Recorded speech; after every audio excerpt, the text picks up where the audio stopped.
NFL Combine workouts begin today as defensive linemen will get after it in Indianapolis, and then workouts for other position groups will continue throughout the next several days. My name is Harrison Graham. Welcome into Verts. So we got a pre-Combine workouts mock draft. The Combine itself has technically been going for a couple days, but the workouts haven't started until this afternoon. So let's go ahead and dive on into it here.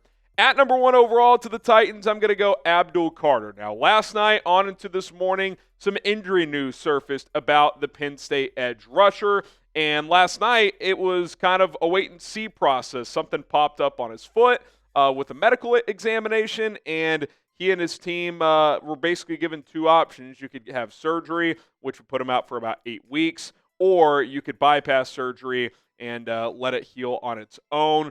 We found out this morning that they got a second opinion, were advised to not go the surgery route. So he's not going to work out at the Combine, but he's going to work out at Penn State's Pro Day in about a month on March 28th. His agent, Drew Rosenhaus, says there's no concerns whatsoever. He should have a full workout in a month. So obviously this is something we'll have to keep an eye on, but I do feel comfortable enough taking him number 1 based on the other reporting that it doesn't seem like Tennessee loves a QB in this draft, and if they don't, and if they can't trade out, then just taking Abdul Carter might be the best path for the Tennessee Titans.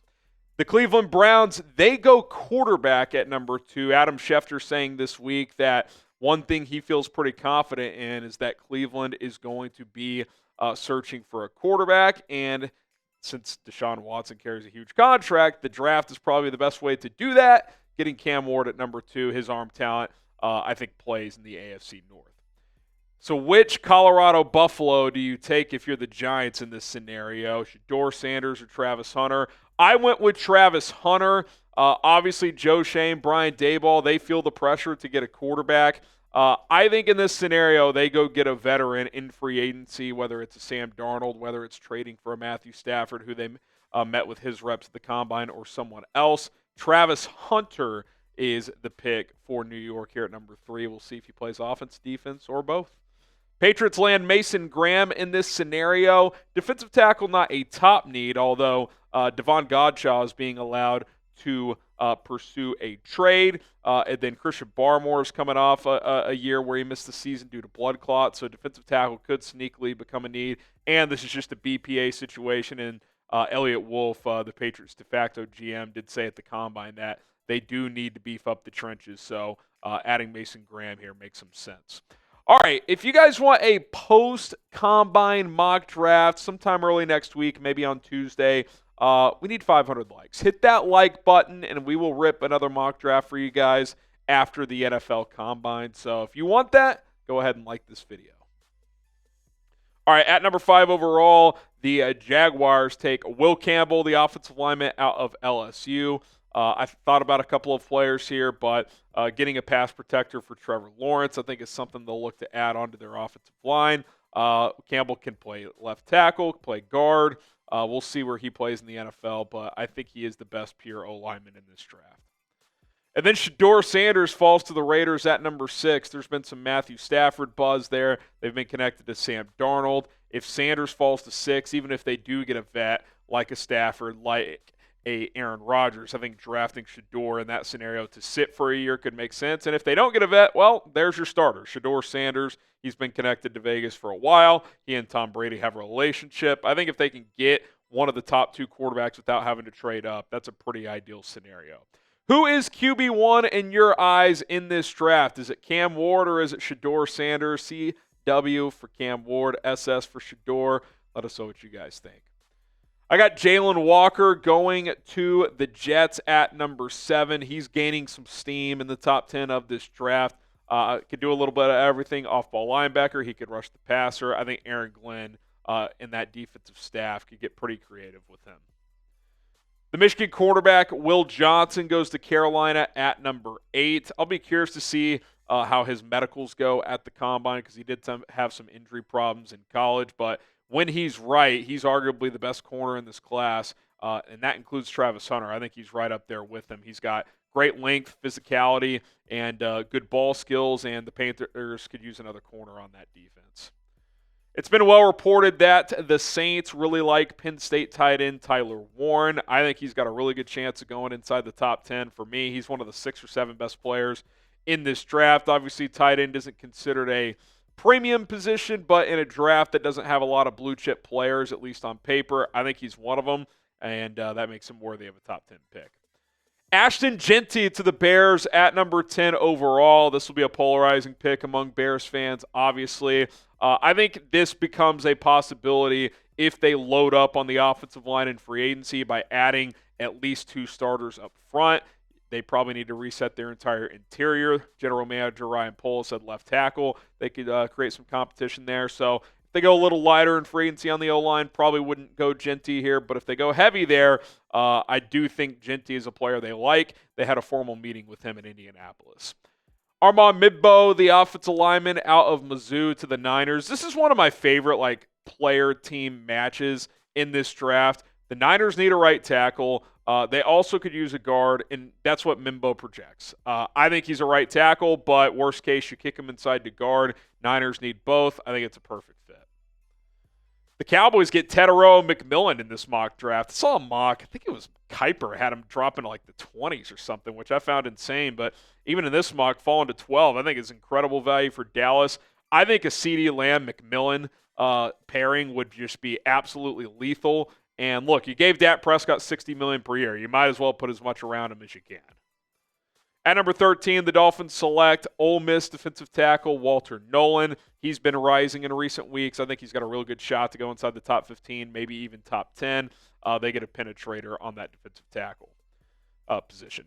Colston Loveland, he's been rising up the ranks as well. You guys have him ahead of Tyler Warren. I won't go that far, but I do think he's a really good player. Colts need really need a true number 1 tight end. He is that. He can run. He can block. He can play on the outside some as well. I think he's the full package at tight end. Mykel Williams, the edge out of Georgia, goes to Atlanta, stays near the University of Georgia to play his pro ball. If he can match traits with production, he has a chance to be the best pass rusher in this class. Kenneth Grant goes to the Cardinals at number 16. They need trenches pieces on both sides. Add Grant on the defensive side of the ball who can just dominate against the run and give you a little wiggle as a pass rusher as well from that one-tech spot. I think he's going to go pretty high in this draft. Who is your favorite player in the 2025 NFL draft? If you had to have one player, who would you want? Who is your favorite guy? I obviously love Travis Hunter, but there's a lot of players in this draft I'm a fan of. Big fan of Tyler Warren as well. What say you? Go ahead and drop his name. Mike Green goes 17th here to the Bengals. There was a report of, I don't know if this surfaced at the time or if it just resurfaced, but when he was at Virginia, he was accused of sexual assault. He kind of addressed those up front at the combine and basically said, look, I know who I am, basically denied everything. So this will definitely be one of those things where teams look into and make their own judgments. But typically players are advised not to discuss those things at the combine. So I do think that kind of sends a strong message that he was so open about it that he feels pretty confident in terms of what that case was. I don't know the full details of it, but I could see him sliding a little bit because of it. Fringe top 10 player goes 17th here to Cincinnati. Tyler Booker, the guard out of Alabama, lands with the Seahawks at 18. They could use either a right tackle or a guard, plug-and-play guy in Booker here. Jahad Campbell, his teammate, goes to the Bucs at 19. I think he's the top linebacker in this draft. Good in coverage. You can blitz him some too. Has a chance to go top 20 here. Luther Burden been sliding for whatever reason in some of these mocks I've been seeing.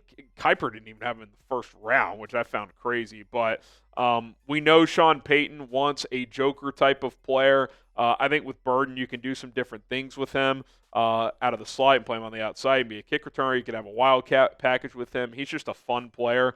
The Denver Broncos add him at 20 here.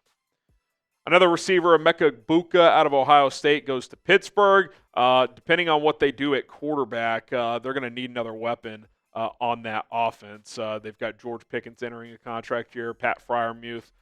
They need another receiver. And Egbuka can play in the slot. He can play on the outside. I think in the NFL he can be a very good 2. Probably not a 1, but I think a good 2.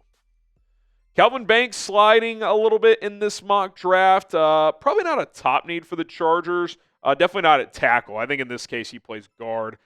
Pipkins played left guard for LA this year. Wasn't very good. I think Banks becomes their plug-and-play left guard, which would be a huge upgrade, and just kind of a BPA situation here for Jim Harbaugh and the crew. Shamar Stewart goes to the Packers at 23. They need pass rush help badly, and his production wasn't there consistently at Texas A&M, but he's got incredible traits. I think he's going to go in the first round. The Vikings get Jahdae Barron, the corner out of Texas. He's also played some nickel and safety in college as well, so he's got versatility. He can play on the back end, which is really the only weakness of Brian Flores' defense. They could use some help at corner. He brings that right away. Subscribe to 4 Verts. We have you covered all the way up and through the NFL draft. We're going to bring you guys content here on a daily basis, so do not miss out on the latest NFL news, rumors, draft, free agency coverage, and a whole lot more. We got you guys covered here on 4 Verts. Okay, Gray Zabel goes to the Texans at 25. Might have mocked him there last time as well. They need guard help, center help. He's going to be able to provide that. Can play all 3 interior spots in the NFL, and in a pinch, could probably give you some snaps at tackle as well because he played that at North Dakota State. I do think he'd be a great fit for Houston. Josh Simmons goes to the Rams at 26. Pretty good chance they lose Alaric Jackson, their left tackle, in free agency. Simmons is a natural plug-and-play replacement. If he was not coming off a season-ending knee injury, he'd be a fringe top 10 pick. We'll see if he falls this far, but if he does, I think it's a great value pick for Sean McVay, Les Snead, and the Rams. James Pierce Jr., another player that's been sliding. Some mocks have him all the way out of the first round. I think he's too talented to not take him in round 1. Baltimore gets the Tennessee edge rusher at number 27 overall. Demetrius Knight Jr., maybe a little bit of a reach, but I think the Lions need a linebacker. And I didn't love some of the trenches players here for Detroit. So went linebacker. Knight, a little bit of an older prospect, but had a great year for South Carolina. Probably more of an early round 2 guy, but could sneak into round 1. Trey Amos, the corner out of Ole Miss, a big need for the Commanders is defensive back help. He provides that, can play nickel and outside, gives them some versatility on the back end.